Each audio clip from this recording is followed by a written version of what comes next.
بسم الله الرحمن الرحيم. الحمد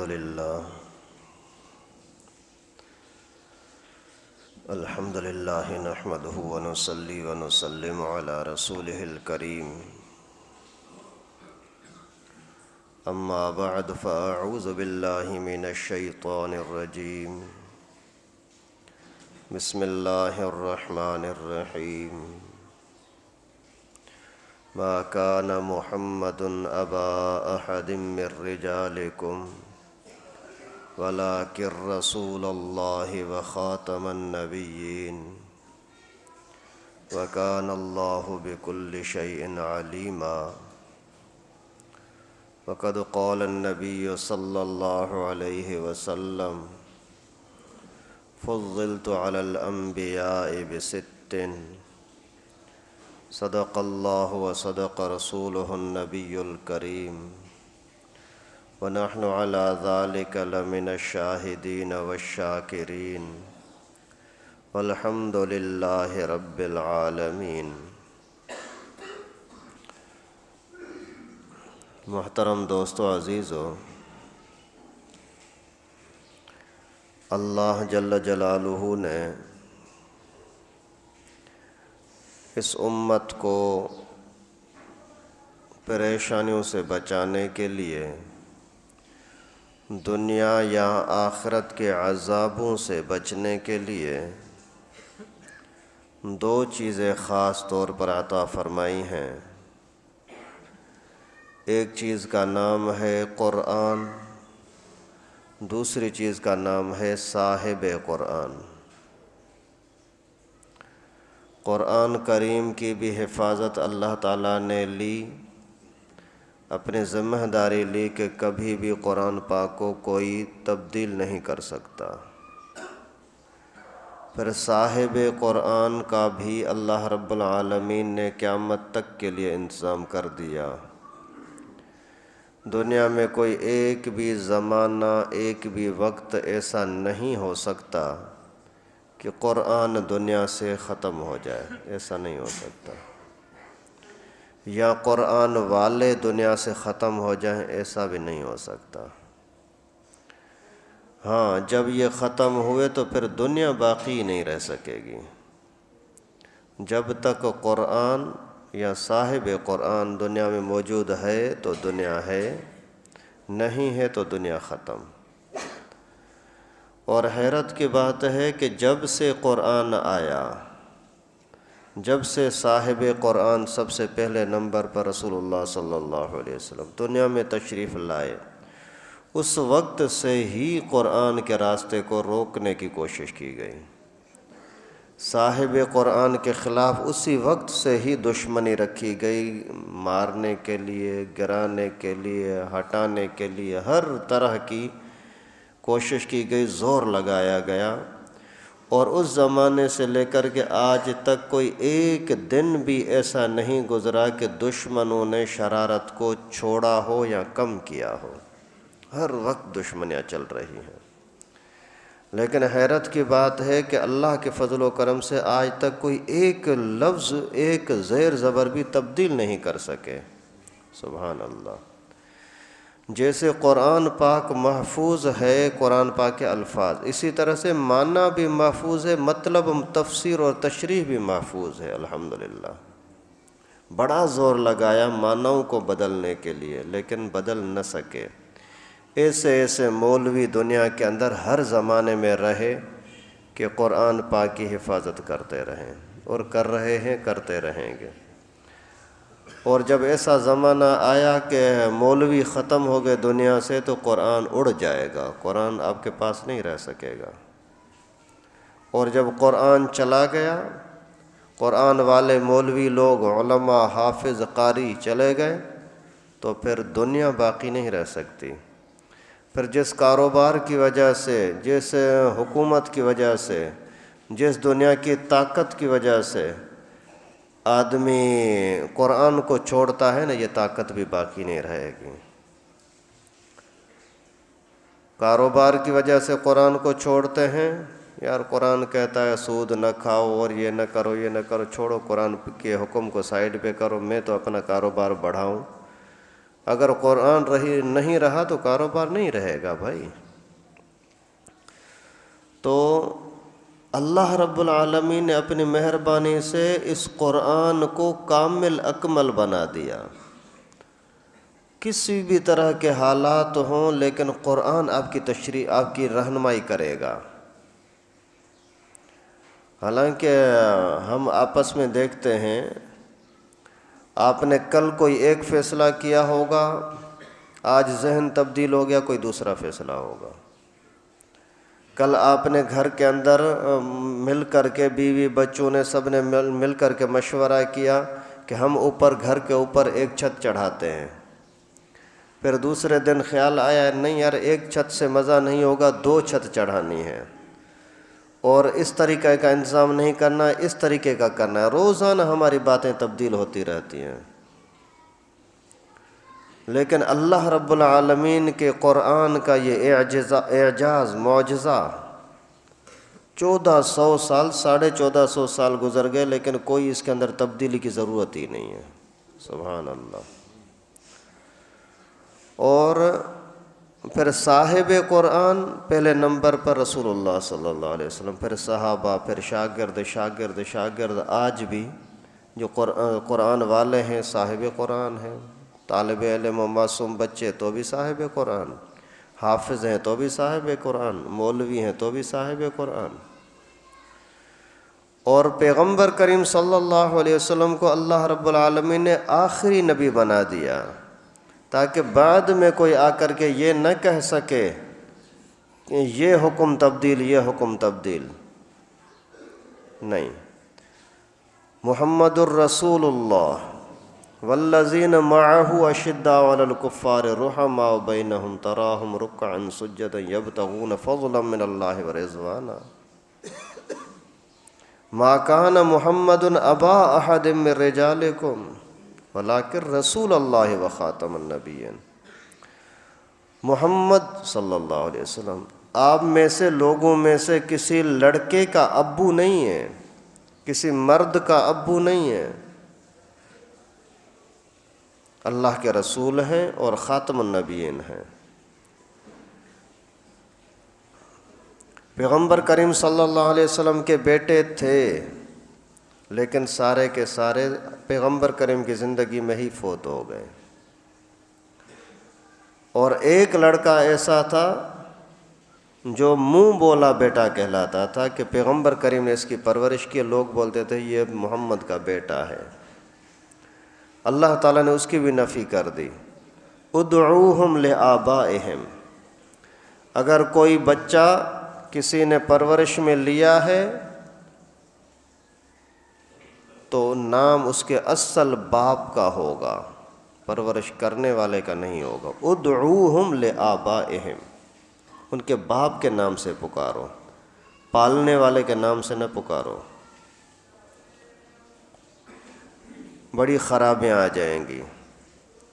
بچپن کے اندر پالنے والی ماں ہے تو پھر اس کو ماں کے نام پہ پکاریں گے، پھر تھوڑا بڑا ہوا، پھر چچا نے پالنا شروع کیا، پھر چچا کے نام پہ پکاریں گے، پھر کچھ دنوں کے بعد یہ بچہ بڑا ہو گیا، مولوی صاحب کے حوالے کر دیا، استاد جی اس بچے کو قرآن پڑھاؤ اور اس کی اپنی پرورش میں رکھو، پھر باپ تبدیل کرنے کے استاد کوئی باپ بن جائے گا۔ پھر اگر کسی دکاندار کے پاس آپ نے اسی کو مزدوری کے لیے چھوڑ دیا، ابھی اس کی پرورش دکان والا کر رہا ہے تو دکاندار کو اپنا اس کا باپ بناؤ گے؟ نہیں۔ ادعوہم لآبائہم، جن کے نطفے سے بچہ پیدا ہوا ہے وہی اس کا باپ ہے اور کوئی باپ نہیں ہے۔ تو اللہ تعالیٰ نے نفی کر دی کہ بھائی زید پیغمبر کریم کا بیٹا نہیں ہے، اس کا اپنا جو باپ ہے حارثہ، اس کے نام پہ پکارو۔ اور اللہ کے نبی کے لیے فرمائے کہ ما کان محمد ابا احد من رجالکم، کسی لڑکے کا، کسی آدمی کا ابا نہیں ہے۔ کیا ہے پیغمبر کریم کی حیثیت کیا ہے؟ ولیکن رسول اللہ، رسالت کو دیکھو، باپ بیٹے کو نہ دیکھو، قومیت خاندان کو نہ دیکھو۔ اگر قومیت یا خاندان کو دیکھیں گے، بیٹوں کو، اولاد کو دیکھیں گے، پھر سندھی کیسے مسلمان بنیں گے؟ پھر پٹھان کیسے مسلمان بنیں گے؟ اس وجہ سے پیغمبر کریم کا تعارف خاندانی لحاظ سے نہیں، رسالت کے لحاظ سے اس کو نظر میں رکھو۔ ولیکن رسول اللہ، اور رسول بھی کیسا؟ وہ خاتم النبیین، آخری نبی ہیں، ان کے بعد کوئی اور نبی آنے والا نہیں ہے۔ قرآن کو مٹانے کے لیے بھی بڑا زور لگایا گیا۔ رسول اللہ صلی اللہ علیہ وسلم کے پہلے نبوت کا انکار کیا گیا کہ نبی نہیں ہے۔ جب اللہ تعالیٰ نے نبوت کو دنیا کے اندر راسخ کر دیا اور دنیا نے مان لیا کہ واقعی پیغمبر کریم رسول ہیں،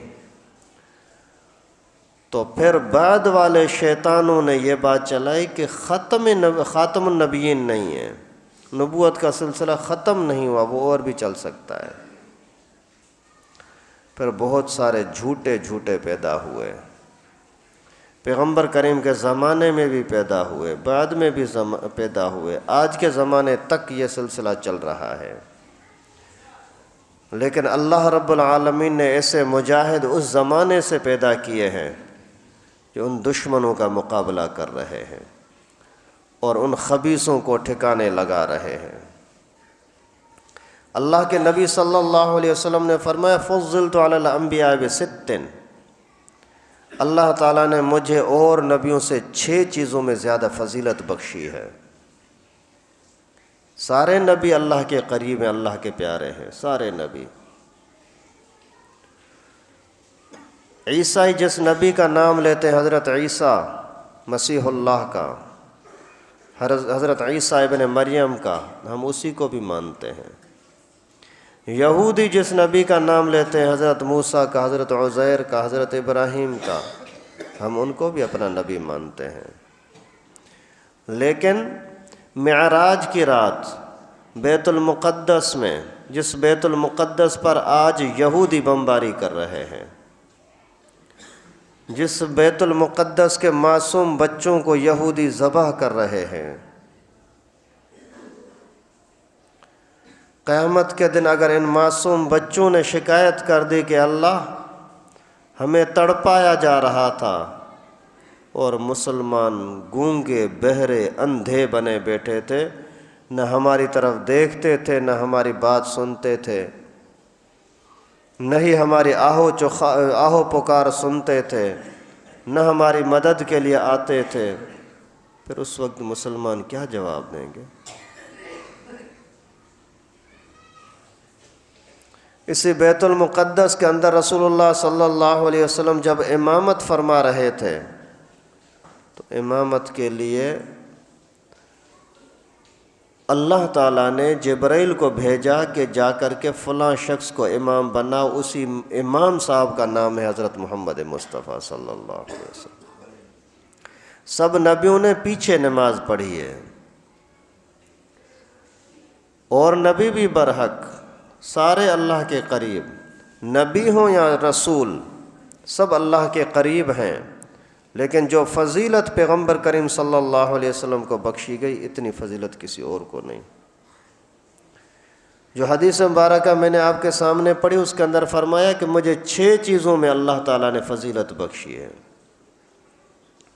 اوتیت جوامع الکلم، مجھے اللہ تعالیٰ نے ایسی باتیں عطا فرمائی ہیں کہ الفاظ تھوڑے ہیں، معنی مطلب بہت زیادہ ہے۔ الفاظ چھوٹے چھوٹے ہیں، معنی بہت زیادہ ہے۔ پورا قرآن پاک پیغمبر کریم کو دیا گیا۔ اسی قرآن پاک کے اندر سورت دیکھو چھوٹی ہوگی، معنی مطلب دیکھو کہ 1400 سال سے علماء، محدثین، مفسرین تشریح کر رہے ہیں، تفسیر کر رہے ہیں، لیکن ابھی تک اس کی معنی پوری نہیں ہو رہی۔ پیغمبر کریم کے فرمان دیکھو، احادیث مبارکہ، ہزاروں لاکھوں شروحات لکھی گئیں، لیکن آج تک پیغمبر کریم صلی اللہ علیہ وسلم کے اس اصل منشا مقصد کو بند نہیں کیا جا سکا کہ بس یہاں تک نہیں، اور تشریحات نکل رہی ہیں، اور تشریحات نکل رہی ہیں۔ حضرت شاہ ولی اللہ رحمہ اللہ کے بارے میں آتا ہے، حجت اللہ البالغہ میں لکھا ہے کہ میں کبھی کبھی کسی ایک آیت کے اندر گہرائی میں جاتا ہوں، مراقبہ کرتا ہوں، یعنی اسی آیت کو دماغ میں بٹھا کر کے سر پر کپڑا ڈال کر کے آنکھیں بند کر کے سوچنے لگتا ہوں کہ اس آیت میں اللہ تعالیٰ نے کیا کیا بتلایا ہے، تو اللہ جانتا ہے کہ سمندر کی لہروں کی طرح علم اس کے اندر بہہ رہے ہوتے ہیں۔ ایک آیت کے اندر اوتیت جوامع الکلم، اللہ تعالیٰ نے مجھے ایسی باتیں عطا فرمائی ہیں کہ بات چھوٹی ہوتی ہے لیکن معنی اس کی بہت زیادہ ہوتی ہے۔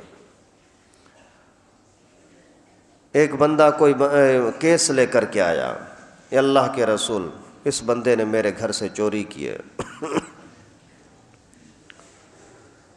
پیغمبر کریم صلی اللہ علیہ وسلم نے حال احوال پوچھا، بھائی تیرے پاس دلیل کیا ہے؟ بولا دلیل کوئی نہیں، میں قسم کھانے کے لیے تیار ہوں۔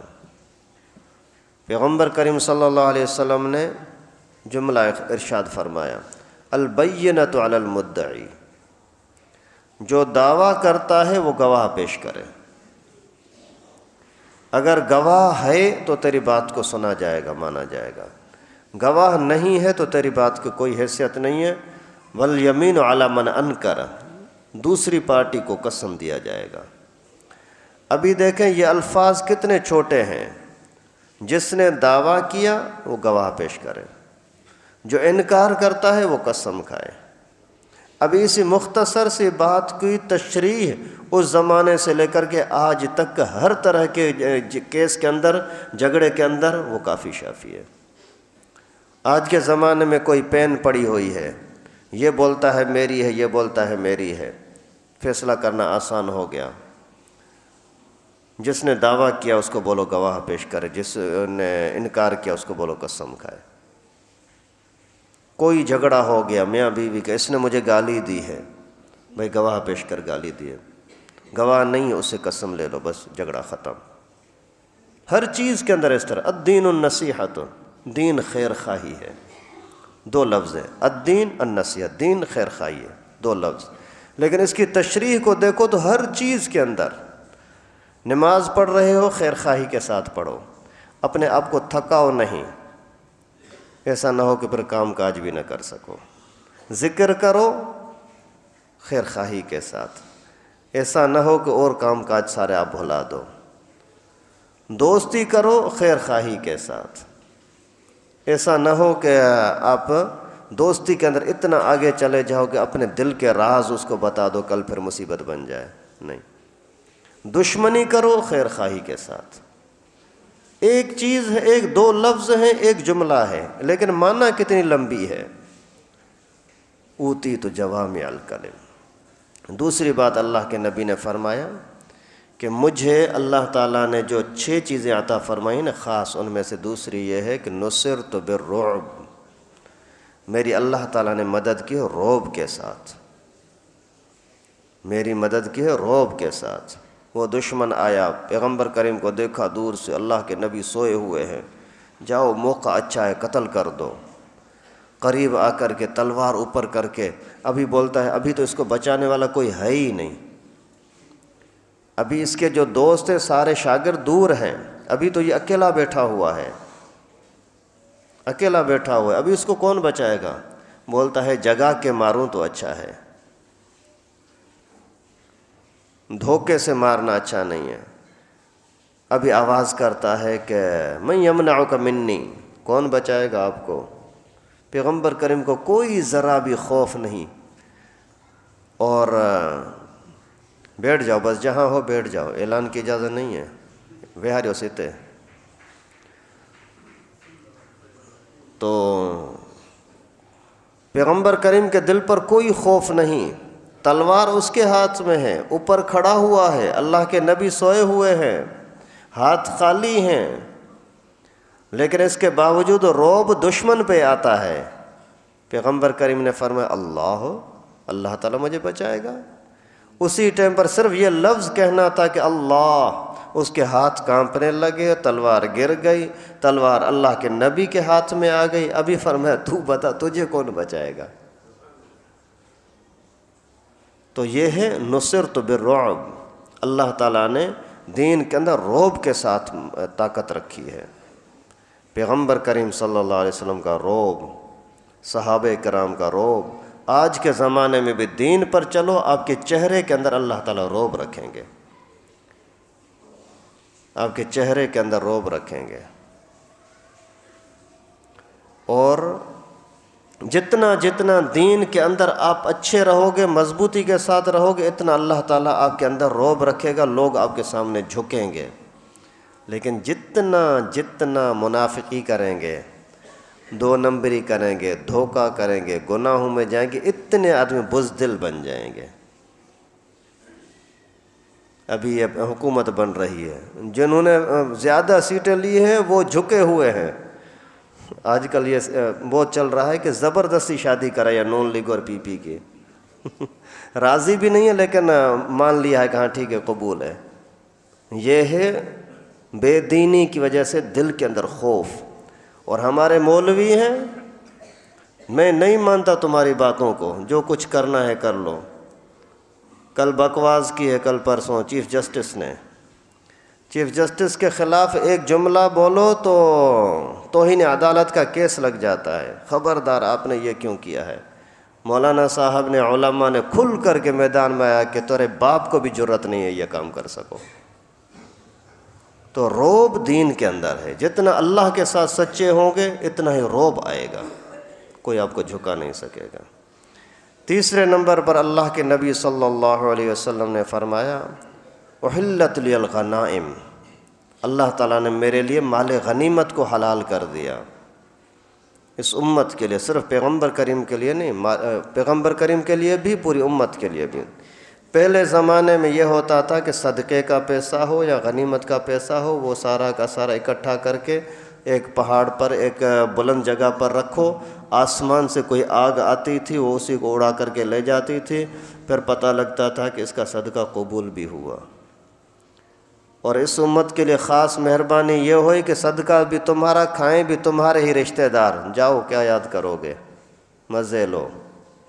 پہلے غنیمت اس طریقے سے جل جاتی تھی، اڑ جاتی تھی، آج کی غنیمتیں تم خود کھاؤ، پیغمبر کریم کے لیے بھی حلال تھی، صدقہ خیرات زکوٰۃ اللہ کے نبی کے لیے منع تھے، لیکن غنیمت حلال تھی۔ احلت لی الغنائم، تو فطرت کے اعتبار سے ایک جذبہ بھی پیدا ہوتا ہے، ہلڑے ان کے پاس کتنا مال ہے، ان کے ساتھ لڑو، جا کر کے ان کو مارو، اسلام کی سربلندی بھی ہوگی، پیسہ بھی آئے گا، مال بھی آئے گا۔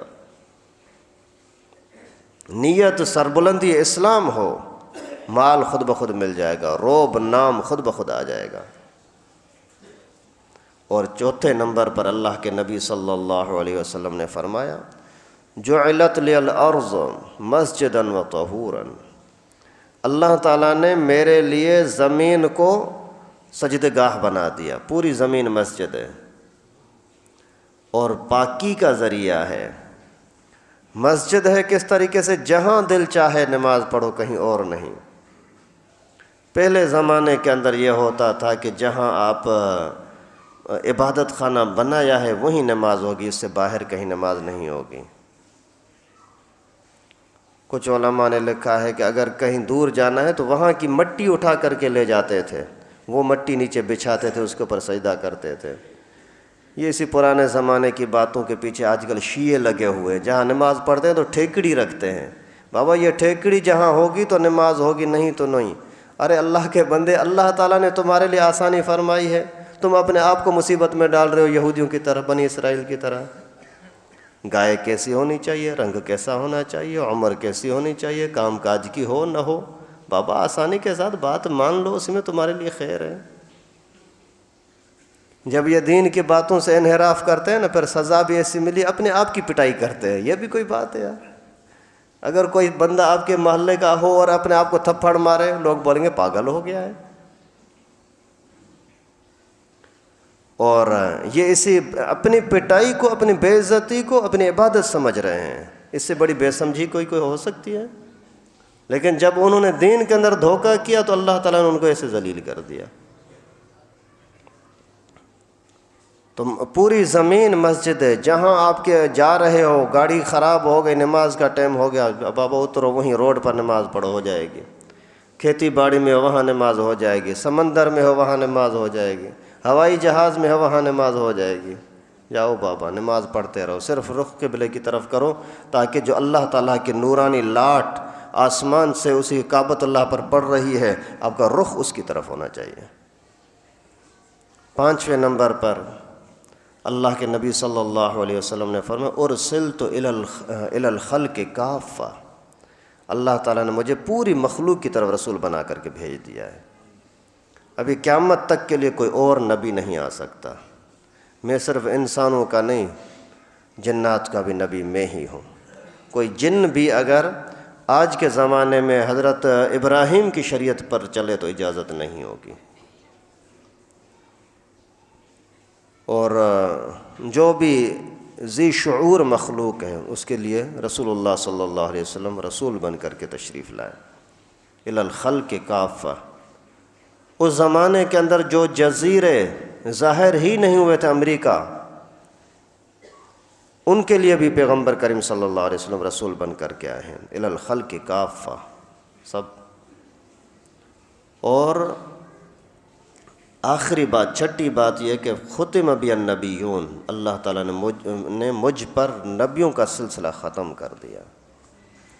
اور یہ بنیادی عقیدہ ہے کہ پیغمبر کریم صلی اللہ علیہ وسلم کی ختم نبوت کو مانے، پیغمبر کریم صلی اللہ علیہ وسلم کے ساتھ سچائی کا تعلق ہو، اور قیامت کے مناظر کے لیے، قیامت کی مشکلات کے لیے سب سے پہلا مرحلہ قبر ہے، اور قبر کے اندر سب سے پہلے جو سوالات ہوں گے اس کے اندر پیغمبر کریم کا سوال ضرور ہوگا۔ من ربک، تجھے روزی روٹی دینے والا پروردگار، تیرا پرورش کرنے والا کون ہے؟ اور ما دینک، یہودی ہے، عیسائی ہے، ہندو ہے، بدھ مت ہے، مشرک ہے یا مسلم ہے، کون ہے؟ تیسرا سوال ما تقول عن ھذا الرجل، محمد مصطفیٰ صلی اللہ علیہ وسلم کے بارے میں کیا کہتے ہو؟ اگر نبی پاک کے ساتھ تعلق نہیں، نبی کی رسالت کو نہیں مانتے، پیغمبر کریم کے ختم نبوت کو نہیں مانتے، پہلے ہی سوال کے اندر ناپاس ہو گیا، ابھی آگے کوئی خیر کی کوئی امید ہی نہیں ہے۔ اللہ تعالیٰ حفاظت فرمائے۔ تو ختم نبوت کے لیے، پیغمبر کریم صلی اللہ علیہ وسلم کے محبت کے لیے، ہر طرح کی قربانی دینے کے لیے تیار رہنا، ہر طرح کی اپنے جذبات کو، طاقتوں کو استعمال کرنا، یہ ہمارے بنیادی ایمان میں سے ہے۔ اعمال کے اندر آدمی کمزور ہو معافی مل سکتی ہے، عقیدے کے اندر کمزوری کبھی بھی معافی نہیں مل سکتی۔ اللہ تعالی ہمارے حال پر رحم فرمائے۔ جو لوگ کسی بھی طرح سے، بھلے سپریم کورٹ ہو یا آرمی چیف ہو یا دنیا کا جس کو لوگ سپر پاور کہتے ہیں امریکہ ہو، وہ اگر اسلام کے خلاف، ختم نبوت کے خلاف بکواس کریں گے، ہم جان دیں گے۔ سب کا یہی عقیدہ ہے، جان دیں گے، مال دیں گے، وقت دیں گے، ہر طرح کی قربانی دیں گے، اللہ کے نبی صلی اللہ علیہ وسلم کے دین میں ہیر پھیر برداشت نہیں کریں گے۔ اللہ تعالی ہم سب کو صحیح سمجھ نصیب فرمائے۔ اللہ تعالی مسلمانوں کا اس طرح کا عقیدہ اور اس طرح کا دینی جذبات اپنی بارگاہ میں قبول فرمائے۔ اسی کے صلے بدلے کے اندر اللہ تعالی دنیا اور آخرت کی بھلائیاں نصیب فرمائے۔ اور ابھی یہ شب برات آ رہی ہے، آج کون سی تاریخ ہے؟ 12، 13، 14 کی شام سے، اتوار کے شام سے لے کر کوئی عبادت وغیرہ کرنا چاہیں، کوئی منع نہیں ہے، کر سکتے ہیں۔ 15ویں کا روزہ رکھنا بھی مستحب عمل ہے، رکھنا اچھا ہے، نہ رکھیں کوئی گناہ نہیں ہے۔ اسی دن لازمی جا کر کے قبرستان پر جانا یہ اچھا نہیں ہے، اس کو رسم بنانا اچھا نہیں ہے۔ اگر لوگ بہت سارے نہیں جا رہے پھر آپ چلے جاؤ، بھلے وہاں جا کر کے میلہ شیلہ بنانا یہ اچھا نہیں ہے۔ اور ہندو بن جانا اسی رات کے اندر پٹاخے شٹاخے پھاڑنا یہ جائز نہیں ہے۔ اور اس کے علاوہ عبادت کے اعتبار سے جتنا آپ آگے کر سکتے ہیں کریں، رسم رواج کے اعتبار سے کوئی نہیں ہے کہ اسی دن مسجدوں کو آ کر کے چراغاں کر دو اور ہری بتیاں، پتہ نہیں لال پیلی بتیاں، ان کا شریعت کے اندر کوئی تصور نہیں ہے۔ اور یعنی بس اللہ تعالیٰ کو راضی کرنے کی کوشش کرتے رہیں۔ اللہ رب العالمین ہم سب کو مسائل کو، دین کو، شریعت کو سمجھنے کی توفیق نصیب فرمائے۔ وآخر دعوانا ان الحمد للہ رب العالمین۔